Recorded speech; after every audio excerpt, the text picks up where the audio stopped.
बड़ी लागे रे जरे बजे ते बुखार। अच्छा बड़ी लागे रे जरे बजे ते बुखार देह थर थर कपे बन जोलो भतर तू लो भर छी छोरा यार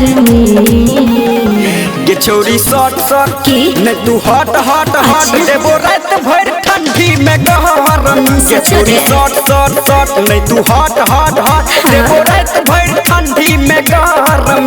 हया ना देबो रात भर ठंडी में देबो रात भर ठंडी में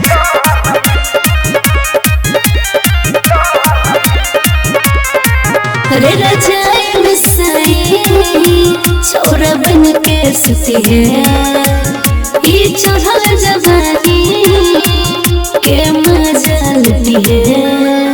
रे रजाई में सही बन के सुती ये चढ़ल जवानी के मजा लुटी है। जई दिन मिले एगो चोरी गहिर कर देबो तोहर ढोरी गे बिना सदिए सुहागरत मनेबो नई टोला में तू शोर मचाबी है। रे हमरा संगे आए बन जो बेसोर में ये छोरी शॉर्ट शॉर्ट न तू हॉट हॉट हॉट देबो रात भर ठंडी में गहरम। ये छोरी शॉर्ट शॉर्ट शॉर्ट न तू हॉट हॉट हॉट देबो रात भर ठंडी में गहरम।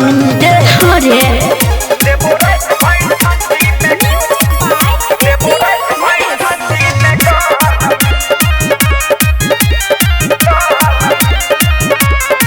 रदी है हम दर दिया मैं कम करे हर दिया ठीक है रे के सोमे रजाई में नई लगते सर दिया रदी है हम दर दिया कम करते नहीं हर दिया एक सोमे रजाई में नहीं लगते सर दिया। तो राइटर पप्पू शर्मा गे सब छोरा से न छोरी छुओगे।